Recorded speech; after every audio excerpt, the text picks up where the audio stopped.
Yeah, man, this is what Cadillac told him, man. You want your car to look like this, man, you ain't got to do nothing, come to the door and hand your keys out, but first you just got to call this number right here. All you got to do is call that number right there. I guarantee you get the best car wash you ever had in your life. I promise you that.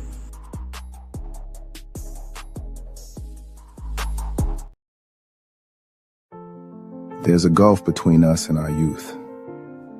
They're not coming to us. When we try to reach them, we fall into that gulf. But those who came before us, they built bridges. They sacrificed. They paid it forward. Now, it's our turn. The bridge is communication. When communication dies, the relationship dies. We must become bridge builders to the next generation. Bridge building to the next generation, your powerful guide. You've tried talking, you've tried teaching, you've tried leading, but today's youth, they're not responding. And it's not because you don't care, it's because the bridge is broken.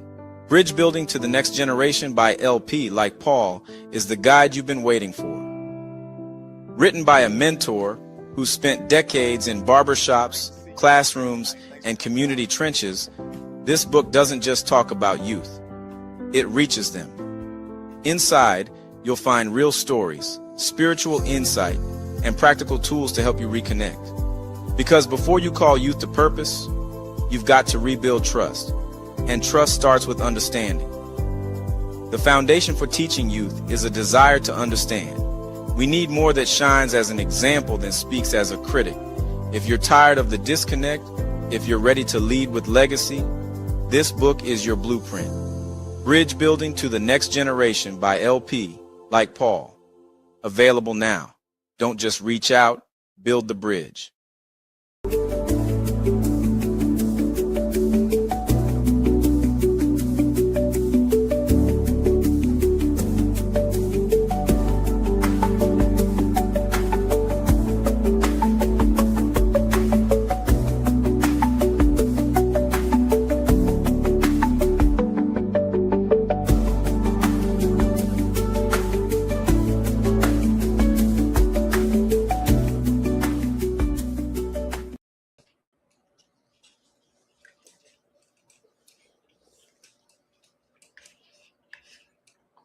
What it do, man? Let's get it. Welcome to the Trap Plan Radio. Welcome to the Trap Plan Radio. Welcome to the Trap Plan Radio. Welcome to the Trap Plan Radio. Man, what it do, man? It's your boy LP, aka LPZ, and I'm turned up and I ain't turning down no time soon. You feel me? So what's happening? I want you to share this video, man. I just click share. Boop. Just click share. You ain't gotta share to nobody in particular. Just click share. You know what I'm saying? And after you click share, say LP, we tapped in. You feel me? We finna talk about it. We finna talk about it. We finna make it do what it do. You feel me? So I need a couple of people to share this video right quick. Hey, because welcome to the Trap Plan Radio. Welcome to the Trap Plan Radio. Welcome to the Trap Plan Radio. Welcome to the Trap Plan Radio. Yeah, man, I need a couple of more shares, man. You know what I mean? Share this video. You know what I'm saying? And tell somebody, tap in. You know what I'm saying? Because that's what we need everybody to do. Tap in. You know? So we can talk about this issue. Talk about this epidemic.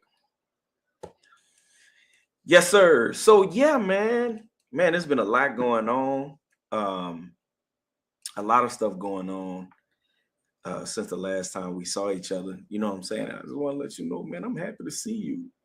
I'm happy to see you. Thank you so very much for tapping in and rocking out with us on a Trap Plan Radio, man. We talk about this particular issue. And man, we gonna talk about a lot of things that is pulling at us right now, you know. And we're going to talk about the issue of the loneliness epidemic. The loneliness epidemic. We have a lot of people that are, we're in a time right now in history. We're in a time in history where humans are more lonely than they've ever been. And it's hard for us to grab a hold of that idea because, we're well connected, right? Well, at least we feel we are well connected. You got all your cousins. We got all our cousins on our Facebook page. We got all our aunties, uncles, people we went to college with, people we went to high school with. They are on our Facebook page. And we get the opportunity to see them when they get a new car. We saw when they got, when their children went off to elementary school. We saw when their children went off to college. We saw whenever their children got their first car. We saw when you get what I'm saying? Like, we saw all that among each other, right? So because we're connected. But that's not the case. We have all this technology, and currently we're lonelier than we've ever been. And we just going to talk about it, just deal with this reality, this unfortunate reality. And I'm just going to go through it real quick, man. Just share this information. Again, man, please share this video, man, and encourage somebody to check this out, what we talking about, because we talking about some real stuff, you know what I'm saying? And I definitely want to hear your thoughts and your perspectives on what's being said. So let's jump right into it. The loneliness epidemic, a silent crisis, is unfolding across our communities. Loneliness has been declared a serious public health epidemic. Yes, a public health epidemic affecting millions and reshaping how we connect, live, and thrive together. Let's get into the grits and gravy of this thing. Let's look at the first aspect, digital division. Everybody say digital division. Trending topics as weapons. Have y'all not paid attention to that? The fact that a lot of these trending topics that we are experiencing and that we're seeing, every time a new trending topic drops and is put out there, everybody's forced to pick a side. And I want you to pay attention to how it goes whenever somebody picks a side. Everybody that has the opposing thought makes the people who don't agree with them, makes those people become an enemy to them. Now, here it is. This is your loved one who y'all grew up together. Y'all shared socks. You know what I'm saying? Y'all had this. One of y'all had to sleep at the foot of the bed. The other one had to sleep at the head. You know what I'm saying? Like these are the type of people that you are having hard, drawn out, nasty conversations on social media because of a trending topic that y'all disagree with one another in. And you made a decision. I'm done with them. I ain't talking to them no more. I don't fool with them no more for no other reason but because they disagree with you on a social media trending topic. The people that put this stuff out here, they understand the psychology behind humans. And so the more we are becoming we're becoming ingrained in focusing on self. We can't focus on nobody else but self. We're overwhelmed with self. You sitting at home, you feel me? You go to work, you got your headphones on at work. You don't talk to none of your coworkers. You feel me? You got your headphones on. You talking to your social media chat group that you cool with, right? These are the only people that you're talking to and dealing with. You don't deal with your coworkers. You go home, you hurry up and you go straight home. And you pull up and you know what I'm saying? You get on your phone, you get on a computer, you feel me? And you are focused on the new trending topic. And you sit there in your recliner for hours.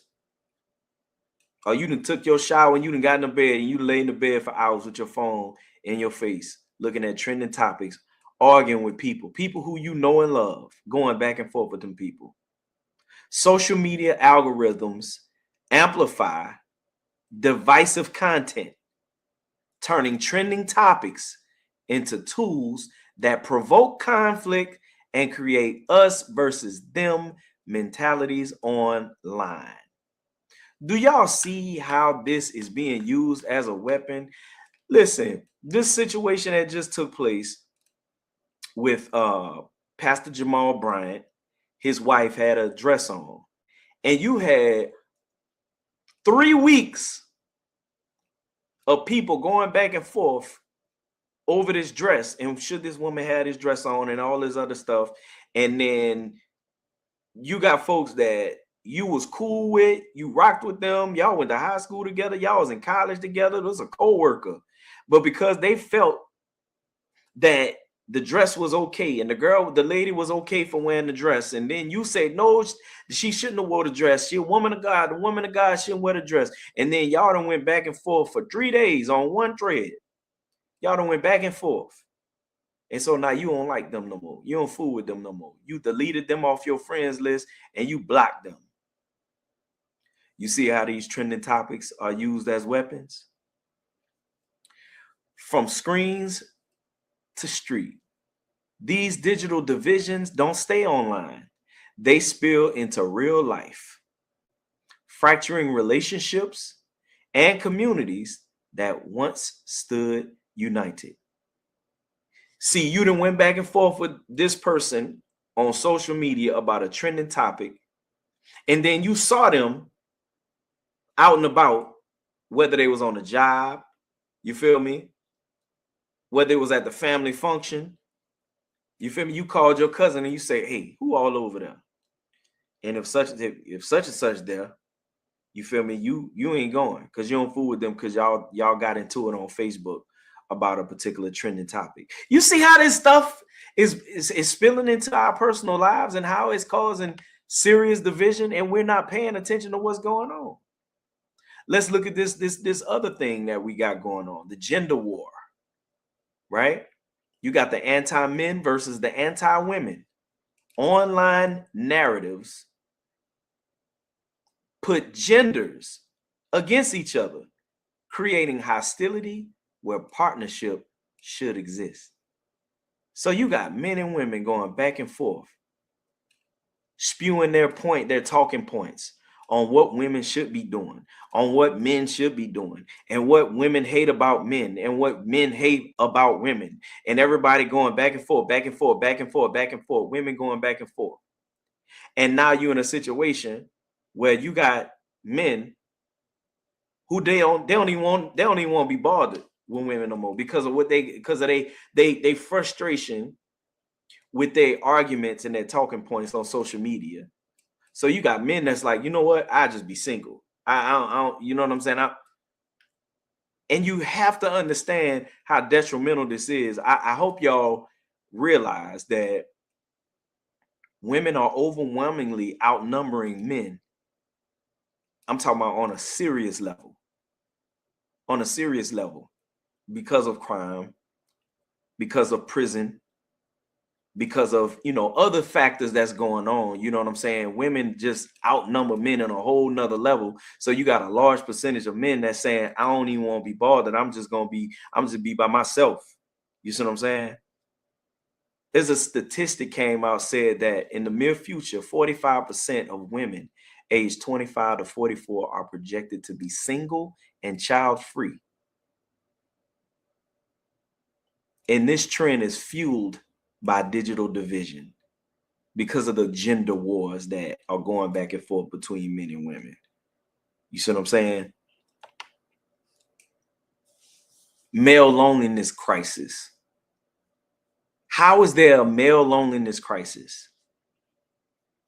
Toxic masculinity norms. Traditional expectations discourage vulnerability, leaving men isolated and unable to form close relationships. Think about that. So because of the toxic masculinity aspect where, you know, a man ain't supposed to cry, a man can't show vulnerability. And, you know, men will say, you know what, you know, as a man, you know, can't show no weakness. Vulnerability is considered weakness. So because you got men that got all type of stuff going on, and because they can't fit the mold of this macho, hold your feelings and your emotions to yourself and all this other stuff. So because of these different things, you got a lot of men who are going into isolation and they're not even able to form close friendships. Do you know how dangerous that is? Do you know how unfortunate that is? And do you know how much work that we have to do in order to reverse this? Because this operation that we're operating in, this function that we're functioning in, is so detrimental to the human being that there are crises that are taking place because of it. Look at the consequences. The health consequences. Isolation leads to depression, heart disease, and increased mortality. Men mask feelings with distractions instead of seeking connection. So you got a lot of men, you know, they just distract themselves. So, you know, they become gamers, you know, so they become overwhelmed with gaming. So much so, you have a lot of men who they'll stay in their home because, you know, when we think about gaming, unfortunately, you know, people immediately throw off on young boys and say, you know, that's just young guys that's into this gaming thing. No, there's more grown men that are addicted to gaming than it is children. It's more grown men that are addicted to gaming than it is children. So you got a lot of men that say, you know what? I'm gonna just distract myself and I'm just gonna do what I do. I'm gonna watch my Netflix series. I'm gonna, you know what I'm saying, play this game and this, that, and the other. And I'm just isolated. It's just me and my video game. You got a lot of guys, you know what I'm saying? They so into that stuff to where, you know, they, oh Lord, you gotta, that's crazy. I don't even want to talk about that on here. You know what I'm saying? That's a whole nother conversation. I'm gonna say it. You got a lot of dudes, they don't want no woman. I just say it like that. They don't want no woman. You feel me? Because they get enough dopamine from playing a video game. You feel me? Can you understand? Like it's just that deep. They get, I get so much dopamine, and they don't know, you know, from you know, in their conscious mind, you know, they're not consciously saying, man, I get so much dopamine playing the video game, I don't even need no stuff from a woman. You see what I'm saying? Like you like that's a reality that's going on. And they are stuck in isolation, and that isolation leads to depression, heart disease, and increased mortality. So you got a lot of men who are more likely to pass away because of this isolation. You understand? Human beings were not designed to operate like that.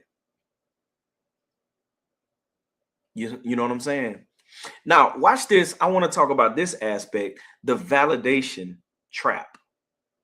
Focus on romantic validation replaces broader platonic connections, deepening the crisis. So watch this.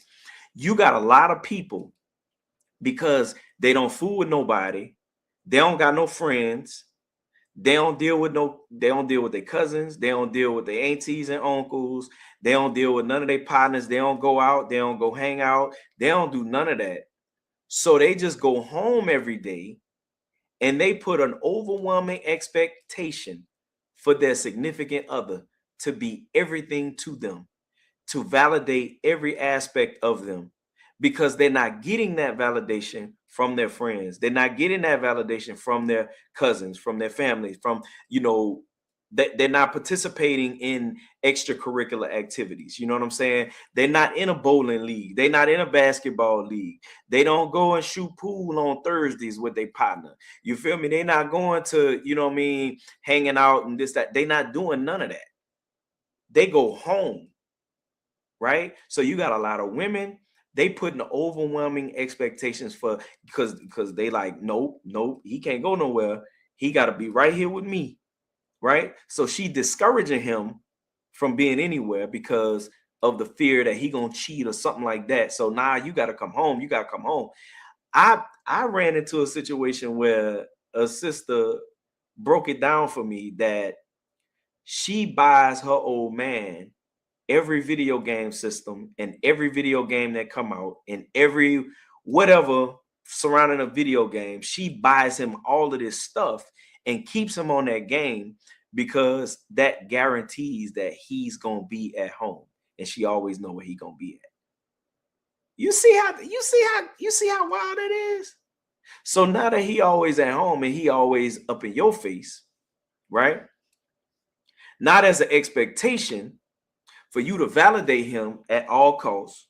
There's an expectation for you to be his encourager, be his friend, be his buddy, be everything that he would get in everyday platonic relationships if he was hanging out from a community aspect, being around his friends, being around his mom and them, his cousin them, his auntie them, this, that, and the other. If he was functioning like that, he would not have to depend on you to be everything for him in that regard. Now watch this. Because he can't be everything, because you can't be everything for him, now he feel like you don't love him.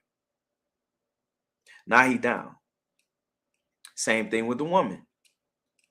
Because you know, women messy, and I don't have no friends, and I don't want to be around, I don't fool with my mama no more. Or, you know what I'm saying? I don't go around my friends because my friends is messy and they don't do right. And in 2026, it's a brand new me, brand new, you know what I'm saying? Brand new year, brand new me, and I ain't fooling with them no more.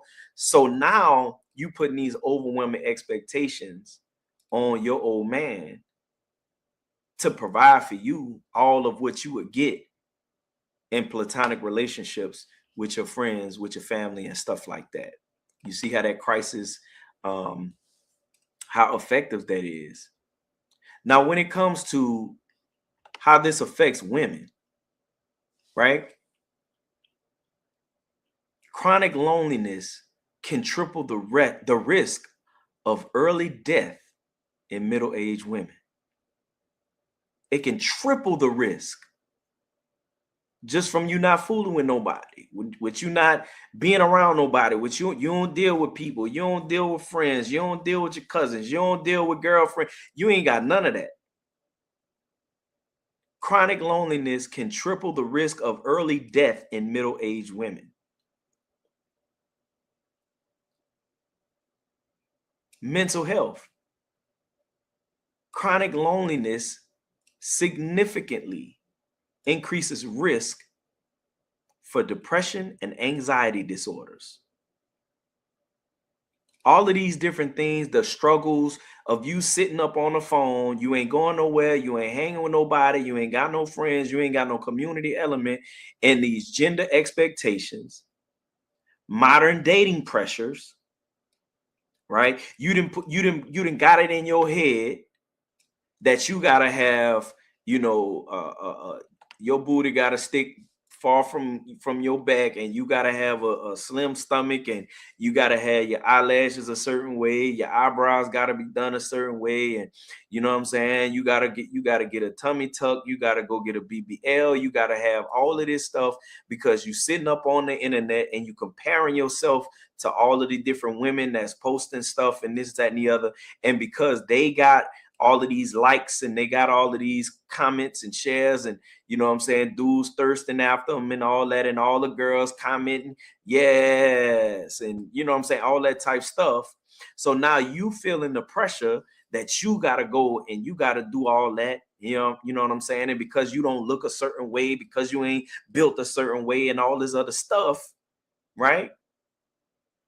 you got all of these issues going on mentally and emotionally. So because of gendered expectations, modern dating pressures, and age-related isolation creates the perfect storm. Women face cardiovascular disease, cognitive decline, disrupted sleep, and shame, all while society tells them to stay strong. So you fighting and you battling all this, and while you fighting and battling all this, society telling you, hey, you got to be strong, right? So, but you by yourself, so you can't be vulnerable with nobody. You can't express how you feeling. You can't express the pain that you experiencing. You can't talk about none of that, right? Because you sitting up on the internet and you gotta compare yourself to all the women that's on the internet, how she built, how she look. You comparing yourself on the internet. Oh, she got a new dude, and this dude taking her to the Bahamas, and then next week he gonna take her to Dubai, and this that. And so you looking at all that, and you like, oh Lord, you know what I'm saying? I'm coming. What's wrong with me? And then you compare your spouse to her spouse. You see what I'm saying? And because you just sitting up, you don't even fool with your old man. You just sitting in your room on your phone. You feel me? And so now you got all these issues and challenges going on. You see that's how that's affecting the issue of loneliness. Is affecting our women. Now, I want to talk about this one. I want y'all to think through on this as we go through this. Community breakdown, dismantling our foundations. Look at the anti-religious agenda. And because of the anti-religious agenda, church attendance is declining, losing spaces of belonging, shared purpose, and mutual support. Belonging, shared purpose, and mutual support. So now you got the whole anti-religious thing going on, where you got everybody who's waking up and they're deconstructing from the faith and they're deconstructing from religion, right? And so now that they have all this knowledge, that they found the truth, and because they know the truth, and so now they don't go to church no more. They don't even associate with people who go to church, and they look at you like you crazy because you go to church. So now they spend all their time on social media, fussing and arguing with people who do go to church, telling them how stupid they is and how they need to get out of church. And they get mad because people want to keep going to church, right? So these people who go to church have found a sense of community, right? So they have a sense of community, whether you agree with the information or not, whether you agree with the pastor, should the pastor look like this? Should he drive this? And should the pastor have on designer and all this other stuff? That's why I don't go to, no, that's not why you don't go to church. That's not why. Stop lying, right? So now you looking at these other people, they assembling together. And after church, they sit down, they talking with each other, and they girl, how your mama doing? Yeah, girl, mama doing all right. She got this. Okay, we gonna come over there and we gonna talk to her and we gonna pray with her and we gonna bring something to eat over there. You see what I'm saying? Like they got stuff like that going on. We in church, we pulling up on each other, man. And hey, man, what's up, bro? How you been? Man, good to see you, boy. You know what I'm saying? Where your son at? Oh, he over there. Hey, what's up, boy? Hey, come here, man. Boy, you done got tall, boy. I see you, man. So, we spending that time with each other. You know what I'm saying? Hey, what's up, bro? What's been going on? Man, bro, things been a little rough, man. What's up, man? Talk to me, man. So we sitting and we chopping it up, this, that, and the other. Look, I call myself the fellowship king. Anytime I go to church, I'm probably going to be the last person to leave. You see what I'm saying? I'm probably going to be, I'm going to stick around. I'm going to talk to him. I'm going to talk to him. I'm going to talk to her. We going to talk for about 20 minutes. I'm going to talk to him for about 15 minutes. I'm going to talk to him for about 30 minutes. I'm going to talk to these group of teens for about 15, 20 minutes. You know what I'm saying? Then I'm going to talk, you get what I'm saying? Like, I'm going to invest that time. So this is an opportunity for us to fellowship, because this is a sense of community, right? Because of that sense of community, you know what I'm saying? When my sons, my oldest son, when he graduated from high school, man, my church family, man, they pulled up, man. I'm talking about, providing resources. I'm talking about money. I'm talking about, man, we ain't have to spend a dime on school stuff, dorm room stuff. We ain't have to spend a dime on that stuff, because the community element, the people who I'm connected to in family, as well as people in my church family, you know what I'm saying?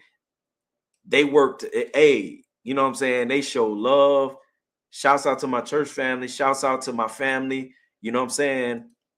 All my people back in Mississippi Gulf Coast, New Orleans, all my church family, Faith Chapel, where y'all at, Diplomat Center, everybody. Look, man, people pitched in and they showed love, right?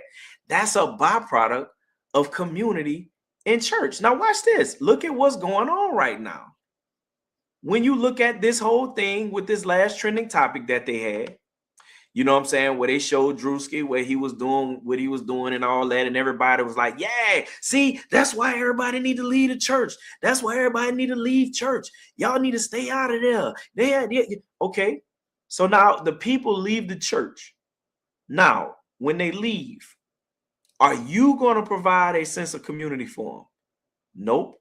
All you're going to do is make money on social media by you creating content, talking bad about church people, talking bad about people going to church, talking bad about, so everybody is validating you, giving you likes, and you know what I'm saying? You get you a nice little check from Facebook, you get you a nice little check from TikTok, you know what I'm saying? You getting them deposits rolling in because you got them, they left the church and now they sit at home on their phone looking at you.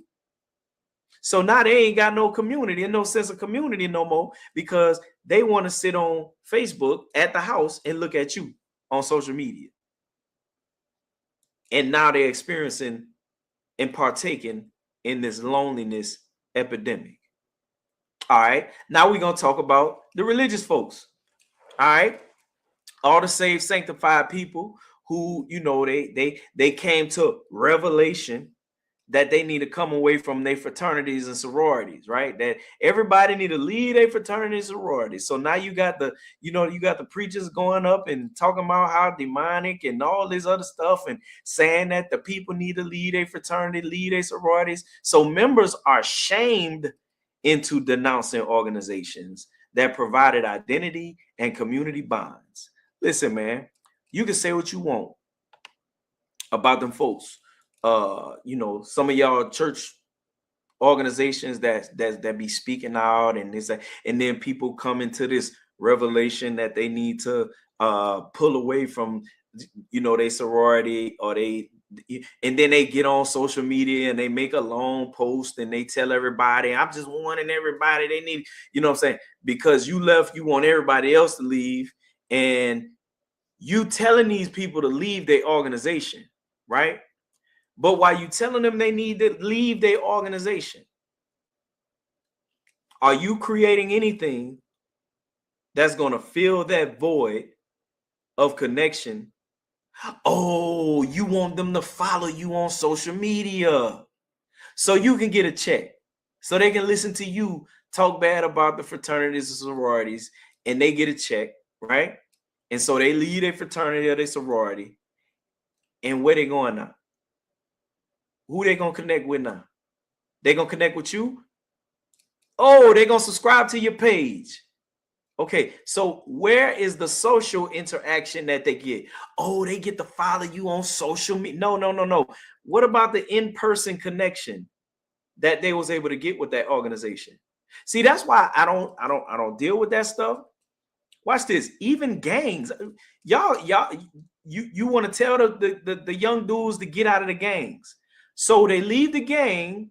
Are you providing anything for them to socialize with? A group of people that will receive them and accept them after they leave the gang. Can they come to your church? Because they're going to have locks in their head. They're going to smell like weed. You understand? Their pants going to look a little different. Their clothes going to look a little different. Can they come in? They got a gold grill. with diamonds at the bottom. Can they come in your church? They might smell like they might smell like loud a little bit. After they lead a gang, can they come with you and spend time with you on a day-to-day basis? Oh, all they have access to is for you on Sunday. But with the gang, they with the gang every day. They socializing. They're in community with the gang. So can they get day-to-day community with you? Nah. So if they can't, it sounds like you need to leave them folks alone. Now, let's look at this. The anti-family movement. No more visits to grandma's house.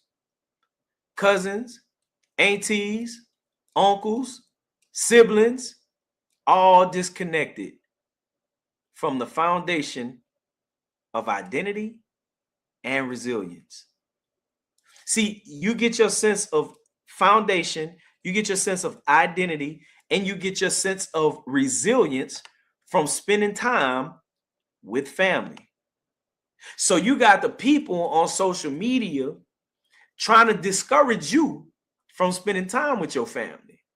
Matter of fact, you got the religious people that got their newfound belief system, and they say, oh, y'all need to stop practicing these pagan holidays, and y'all need to stop because the Most High got a problem with your pagan holidays. In so many words, what they telling you is stop associating with your family and come associate with us. That's basically what they're telling you. Stop associating with your family and come associate with us. And if you don't want to come associate with us, I'm going to get on social media and talk bad about you from going to the family function because that's a pagan holiday, right? That's what it's all about. You trying to discourage the people from spending time with their folks so they can come spend time with you. So if you discourage them to stop fooling with their folks and come spend time with you, so anytime they get to mistreating you or handle you any type of way, you ain't gonna have nowhere to go because you told your folks you ain't fooling with them no more. So now you at the mercy of them. Man, look, bro, you can't trick me, dog. I understand. Listen, bro, I see straight through that. I see straight through it. And then aside from the people that with the religious situation, you know, you got people who, you know what I'm saying, because, you know, you got folks that's holding on to stuff, unforgiveness, you know what I'm saying? You got people, you know, they unforgiveness is off the chain. I'm talking about stuff that happened to them back in 1993. You feel me? Because you and your cousin got in an argument back in 95. You know what I'm saying? Because, you know, your grandma liked it you better because you was light-skinned. You know what I'm saying? And the other one was dark-skinned. And so y'all got into it, you feel me, with some light-skinned, dark-skinned stuff. You know what I'm saying? Because grandma treated you a little better because you was light-skinned, and now you got a problem with your cousin. And so to this day, y'all don't fool with each other no more. And because your cousin gonna be at the family function, you ain't going to the family function because you don't fool with your cousin like that no more. Or because you got into it with your auntie during Christmas holidays, you know what I'm saying? Your auntie was a little drunk and she said something. She was a little out the way with what she said. You know what I'm saying? Like stuff like that. And yes, stuff like that happens in the family structure, right? There's a lot of toxic family members that we have. Yes. Is our family structure perfect? No. Is there a lot of disappointment among our family structure? Yes. Right. But you have to understand that's the foundation of who you are. You understand? And it ain't all your cousins that's tripping. It ain't all your aunties that's tripping. It ain't all your uncles that's tripping. You feel me? You got folks in your family that love you. You got folks in your family that did right by you. You got folks in your family that really genuinely care about you and want to spend time with you. But because of that one or two cousins or your aunt, just one family member that you got a problem with, you done with the whole family. Man, y'all need to cut that out. You need to cut that out and you need to grow up. You need to grow up. You need to mature. You're acting like a 5-year-old. You need to grow up. You need to mature. You need to learn some conflict resolution skills. You understand? You need to learn forgiveness. You need to learn all of these different things that you need, because guess what? You run away from your toxic family. Guess what? You're going to run into them same toxic people on your job. You're going to run into them same toxic people in your friend group. And that's what you've been experiencing. And so that's why you pulled away from your family. That's why you pulled away from the folks on your job. That's why you pulled away from your friend group. And so now you sitting at home by yourself and you are participating in the loneliness epidemic. You trying to protect your feelings. You trying to protect your peace. And you finding yourself in this loneliness epidemic. I know I'm preaching, bro. Y'all ain't got to tell me. Now, here's an alternative. An alternative is what we call the chosen family. Everybody say the chosen family. The chosen families. These are friends who provide mutual respect, love, and acceptance. They become crucial sources of belonging when traditional ties fail.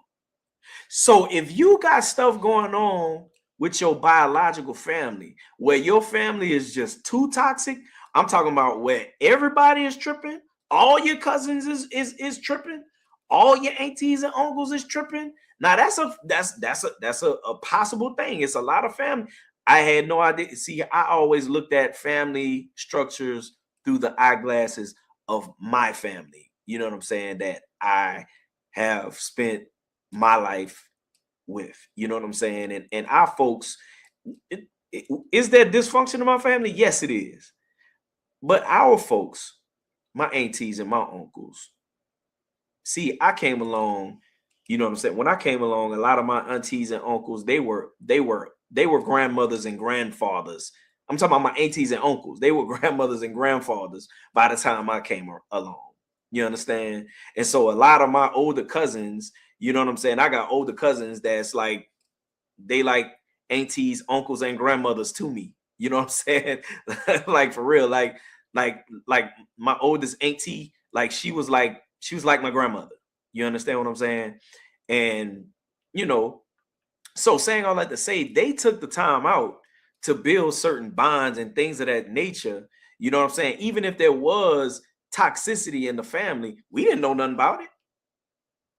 You see what I'm saying? We didn't know nothing about it.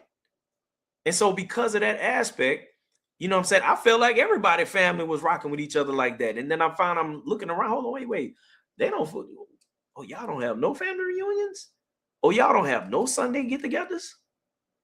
Oh, y'all don't all gather around on Thanksgiving? Like, no? For real? Like that just blew me away. You understand? And so with me understanding the fact that there's a lot of family situations in terms of, our extended family where people are indeed overwhelmingly toxic in the family structure. And so with that, with that being a thing, we have to operate in this thing called the chosen family, where these are individuals that you choose. Like, I want to spend time with them. I want to spend time with them. I want to spend time with them. And we're going to come together and we're going to create new traditions. We're going to have shared meals. We're going to do Taco Tuesday every Tuesday.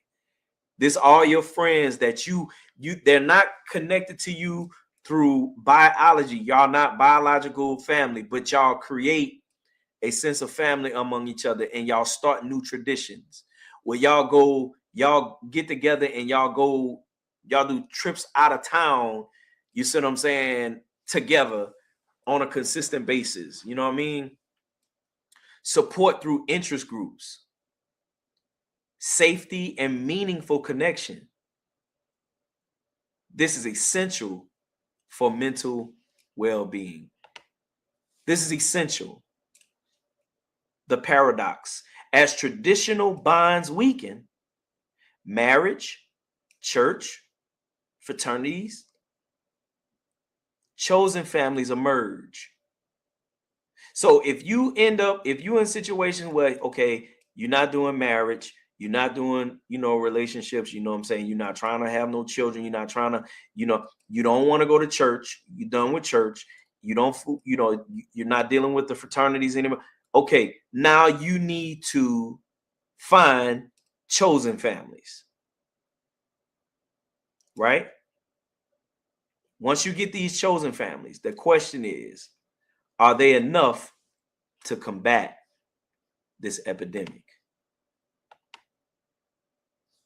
So this is what we're looking at, the domino effect. Marital decline.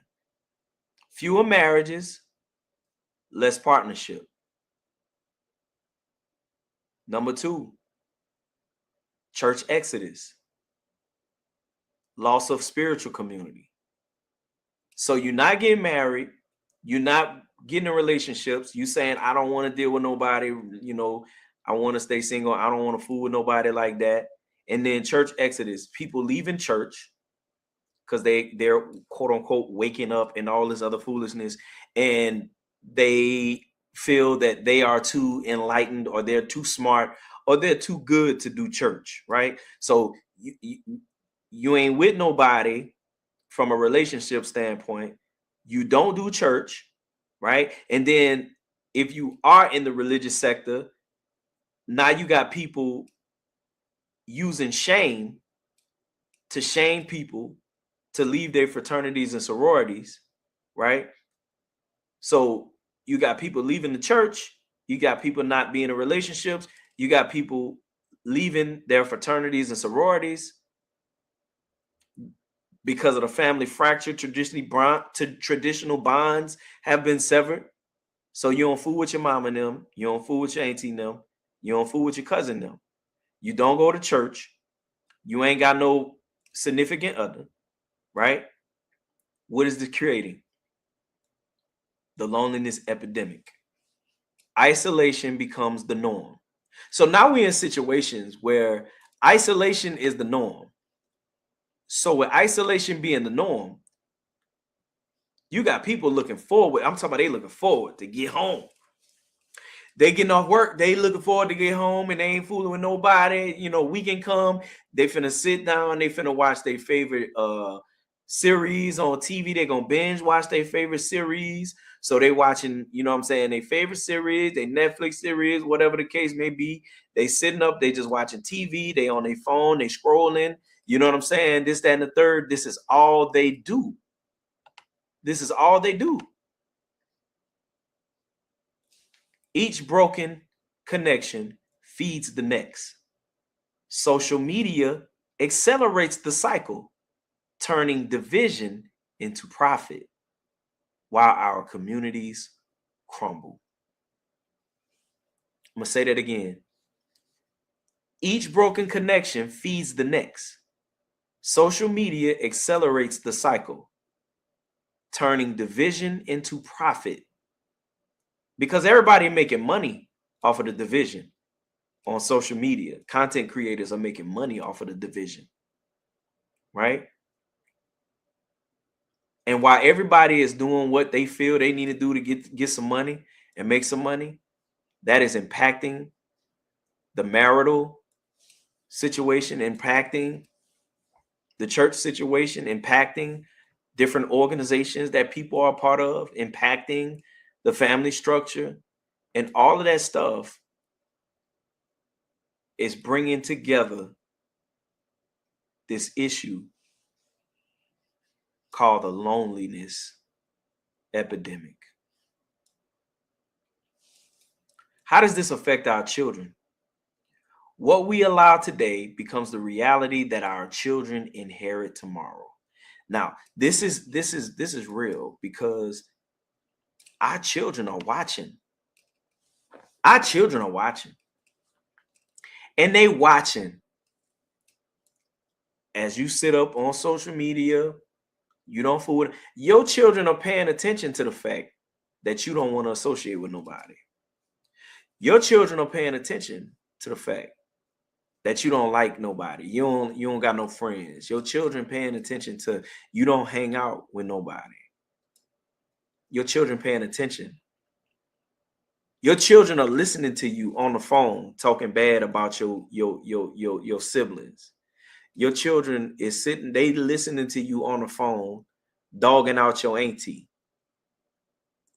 Your children sitting on the phone listening to you curse out your mama. Your children is sitting around and they listening to you talk bad about your daddy. Right? So they learning. And they say, okay, so mama, daddy, whatever the case may be, they just sit up and dog folks out and sit on social media and talk about people on social media all day. Talk about trending topics. So the children, they invite themselves into that.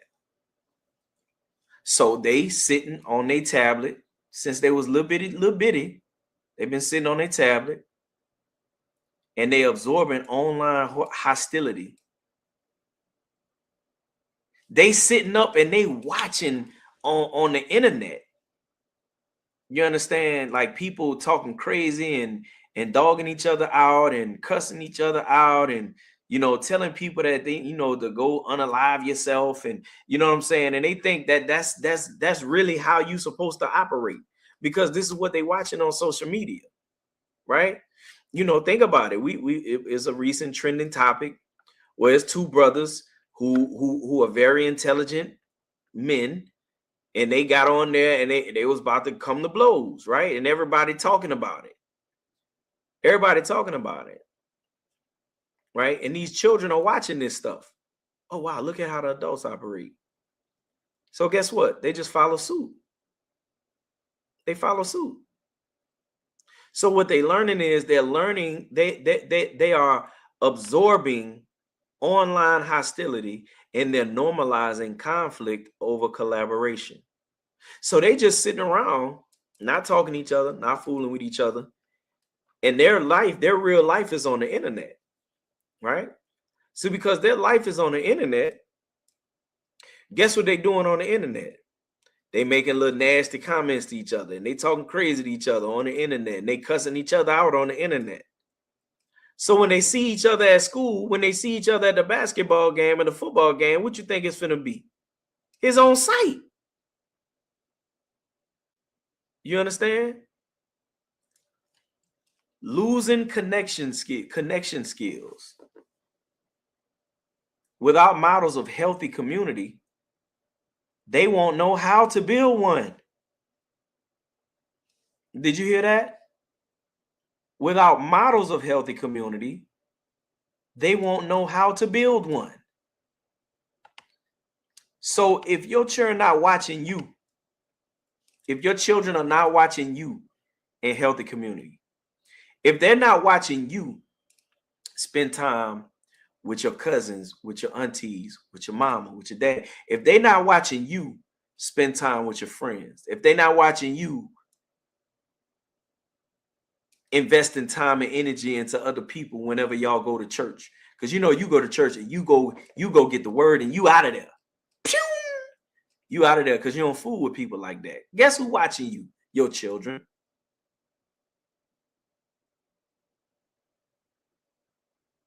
If they see that you ain't got no friend group that you associate with on a consistent basis, they watching you and they're gonna follow suit. So they're gonna sit around on their tablet, on their phone. You feel me? Like whatever you know place that they go to, they're like, man, I don't fool with these folks. I don't fool with these folks. Cause you know, in they head, they're like, you know, my real friends is on the internet, right? They saying to themselves, my best friend is, 342 Fire 342 from Tucson, Arizona. You know what I'm saying? Like that's their best friend. You know what I'm saying? And guess what? They ain't never seen this, never even seen a picture of this person. And they don't know who they talking to, who they dealing with. But they pouring out their feelings and talking to each other, talking about how they can't stand their mama and how they can't stand their daddy, and they upset that they asked for a 72-inch screen TV and their mama only got them a 50-inch screen, and so they hate their mama because their mama only got them a 50-inch screen. That's the type of conversations they having online with each other. You see what I'm saying? But if they're not seeing you build healthy community, they'll never know how to build one. So again, they just do all their stuff online. They just fool with the people that's online. I thought it was real cool, man. I had these conversations with my children. And they do a lot of online stuff, but I appreciate the fact that they intentionally engage with people, you know what I'm saying, from a social setting standpoint. And I think this real dope. You know what I'm saying? Went to my son's job and everybody was just, hey, everybody was so excited to see my son. And I was like, man, that's what's up, man.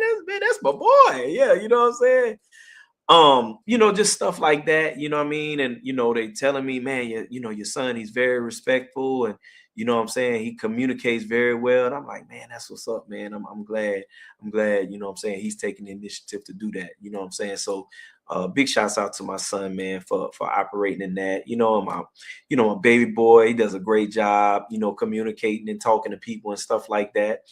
I had a conversation with my oldest son. He came home from college for Thanksgiving, and I thought it was so cool, you know what I'm saying, that he on purpose, he spent the whole time at the family function, hanging out and talking with everybody who was at the family function. He in the kitchen and, in the living room, in the dining room, and, he talking with everybody. We in there playing cards. He come in there playing cards.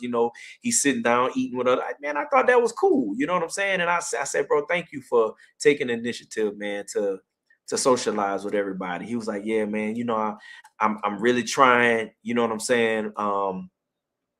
Oh, absolutely. He's like, yeah, I'm really trying to be intentional, you know what I'm saying? Because, I do, spend a lot of time talking to my friends online, but, because I talk to them, I help them to understand that online relationships, and this is, I want y'all to catch this. Online relationships, I call them Diet Coke relationships. Okay, why do I call them Diet Coke relationships? Because when if you drink Coke, right, you love the sugar and you love the caffeine, and that causes you to say, man, I love drinking Coke. But if you get a Diet Coke, it look like Coke, it kind of tastes like Coke, but that sugar is missing. And that kind of like throws everything off. So it's like it's almost it, but it ain't it. That's what online relationships is.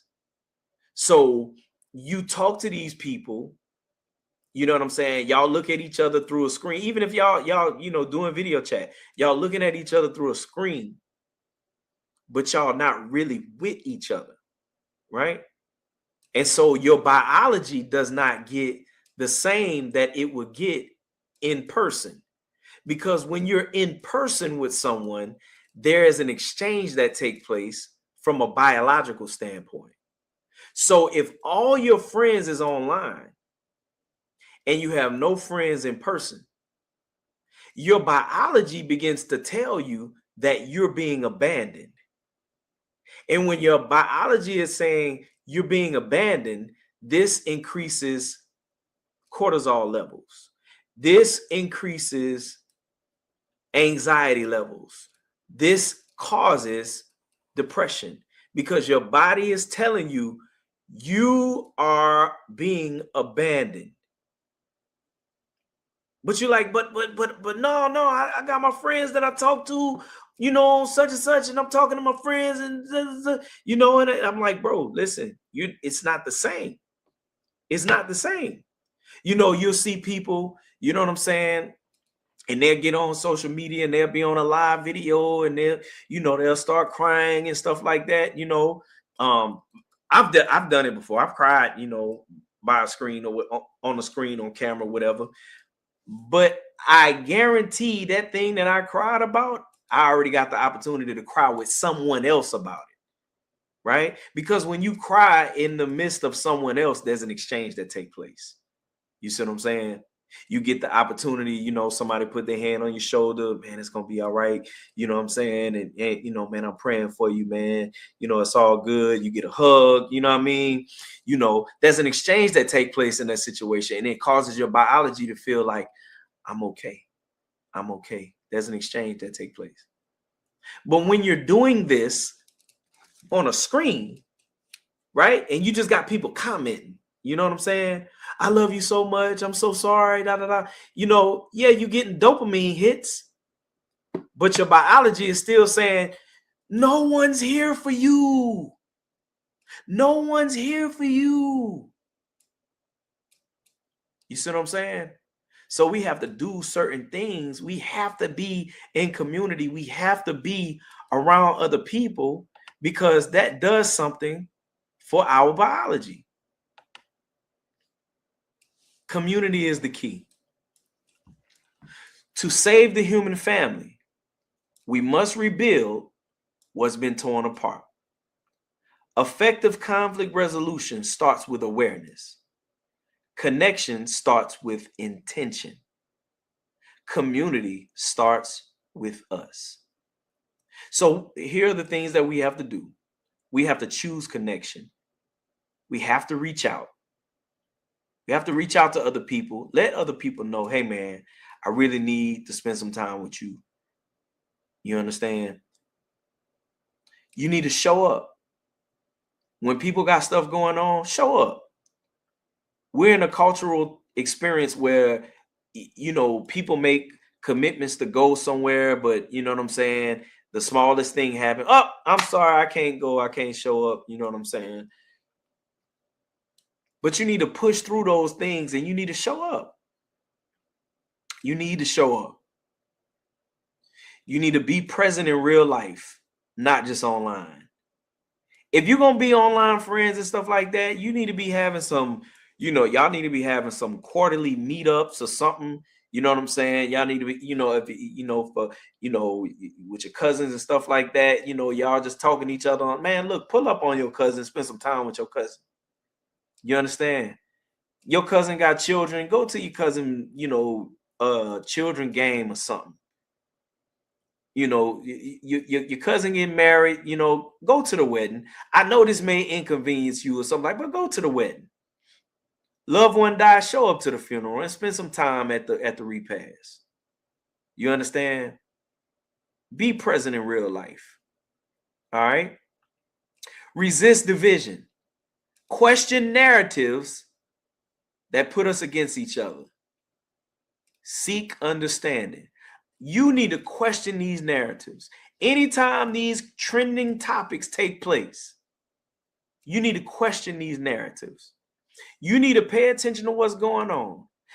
Again, like with this whole Drewski situation, you need to pay attention to what's going on. Now, here it is, because of this imagery that you've seen in this video.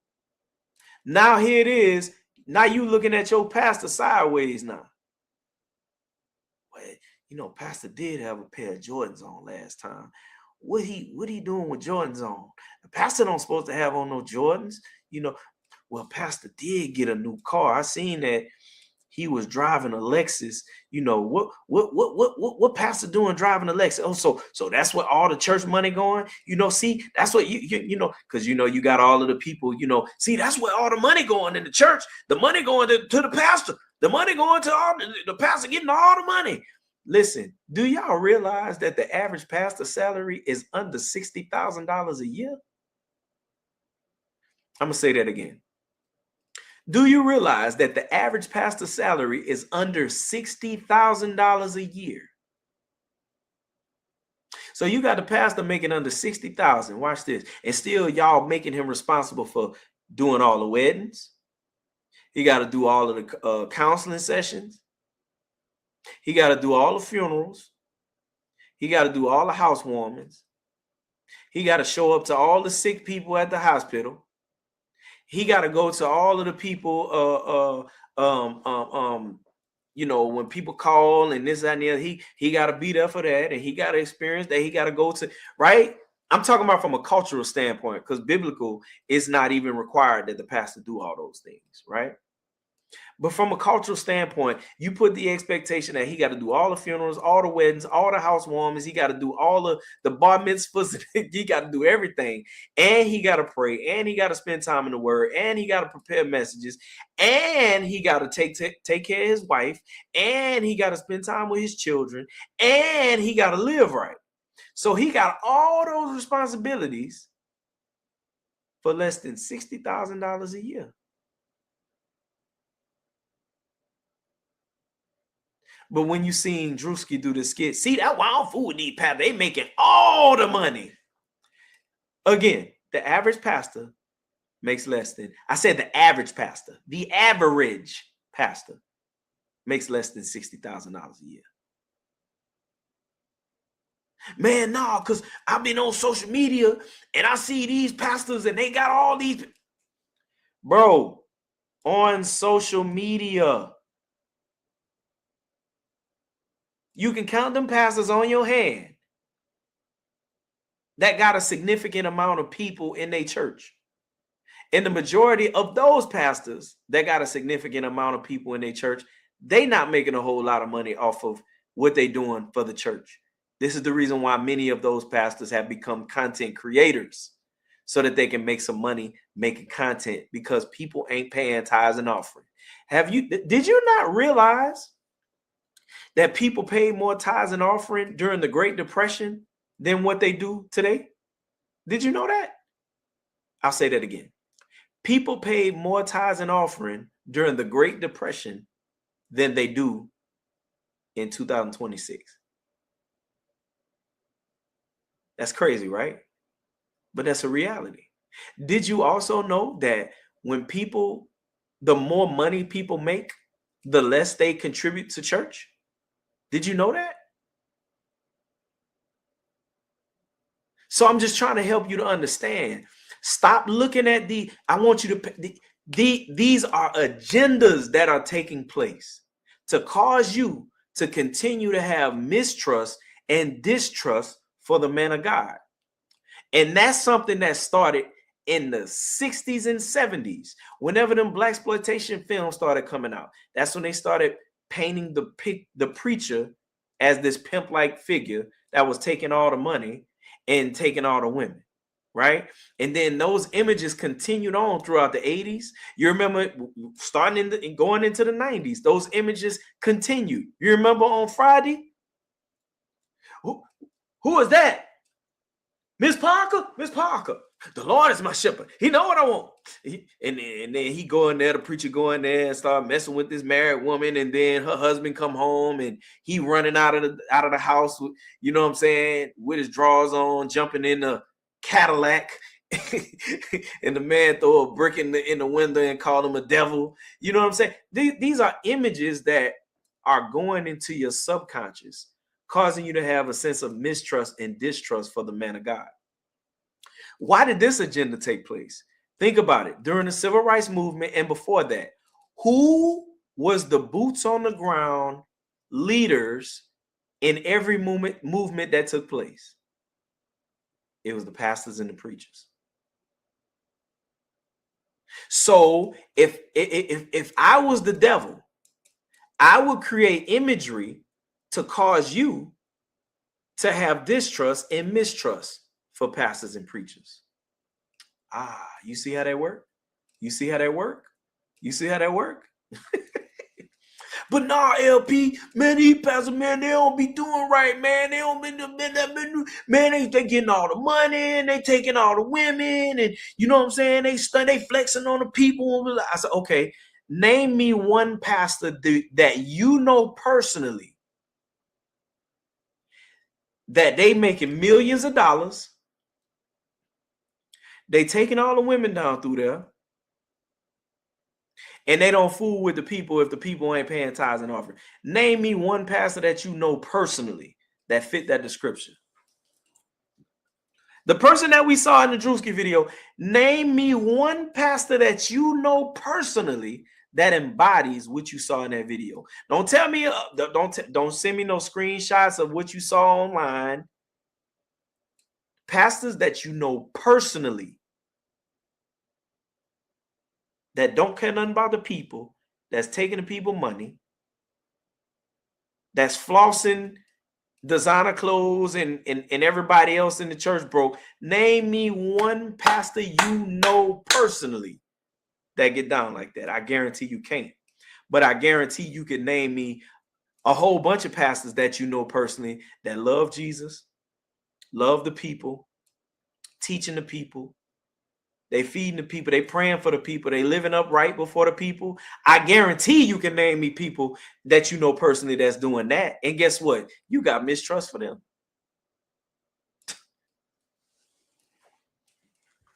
You got mistrust for them. It's people been knowing me 15, 20 years. 20 years. And I ain't did nothing but love them. I ain't did nothing but be of encouragement to them. I ain't did them nothing. I ain't did them nothing. But they got mistrust for me and distrust for me simply because I'm a preacher. That's just how it is, because people are their mind is being molded by these images that they see in, you know what I'm saying, in movies and social media and stuff like that. So we have to question narratives that put us against each other, and we have to seek understanding. And finally, what we have to do, whether traditional or chosen, we have to create spaces of belonging, purpose, and support. Whether traditional, whether it's with your cousins, your aunties, your uncles, your mom and them, or whether it's the chosen family, meaning the people that you have chosen by hand to spend time with on a consistent basis, and y'all do things together. You need to create spaces of belonging, people that make you feel like you belong, people that give you a sense of purpose, and people that support you. Watch this. While at the same time, you make them feel that they belong. You love them unconditionally. You give them a sense of purpose, and you give them support. You do it simply because that's who you are, not because see, that's another issue that we have. And I'm gonna let y'all go on this one. That's another issue that we have. We in these situations where we become cool with people and we go all out. I'm talking about, man, we there for them, we doing this for them, we doing that for them, we coming around, you know what I'm saying? We show up for them, you know, they gotta, you know, they get a flat on the highway, you know, they call you, you show up, you change the tire, and you go all out, right? And you do all this stuff. And the moment they don't reciprocate the way you do, you make up in your mind that they don't love you, and you cut them off. Why you cut them folks off? Man, cause man, I did this for them, and then when I needed them, they wasn't there for me. And bro, why you gotta bring up what you did for them? Anytime somebody gotta bring up what they did for you, they didn't do it with the right motive. Anytime somebody gotta bring up what they did for you, they didn't have the right motive when they did it. So the same for you. Don't you ever bring up what you did for somebody and throw it in their face. That includes your children. Moms, don't you dare get on your high horse and get to talking about, I spent 22 hours in labor with you, and I did it. No, don't bring that up to your children. Don't bring that up to your children. What you did for you, don't bring that up to your children. because you throwing that in your children's face and you commanding them to be, I was loyal to you, so I'm gonna make sure you better be loyal to me, because if you don't, I'm gonna keep throwing up all what I did. No, that's not right. That's not right. So the same thing, man, when you're dealing with people, you did something for folks. Don't you ever bring that up and throw that in their face that you did this for them. You understand? So when you do stuff for people, you do it because listen, because that come out of the kindness of your heart. Because that's the type of person you is. When you doing what you're doing for people, you do it because that's what you own. Simple as that. Simple as that. You understand? So we go ahead and wrap it up, man. Thank y'all so very much, man, for rocking out with me. You know what I'm saying? Kicking it with me on the Trap Playing Radio, man. I love y'all. I appreciate y'all. You know what I'm saying? If you desire to make a contribution, you know what I'm saying, you see the QR code on the screen, man. Go ahead and scan that QR code on the screen, man. Show some love to your boy. You know what I'm saying? Much love to you. I appreciate y'all. Thank God for y'all. And I pray that this message was a blessing to you. You know. So I love y'all. God bless you. May the Lord keep you. May the Lord keep you.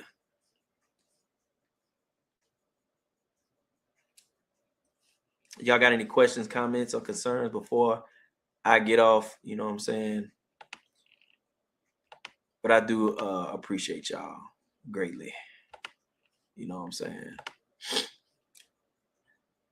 Yeah.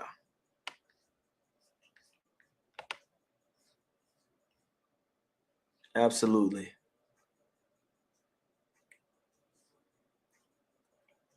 I agree with that.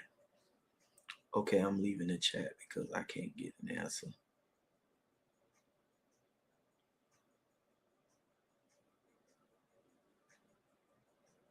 No doubt. Y'all be blessed. Holla at your boy.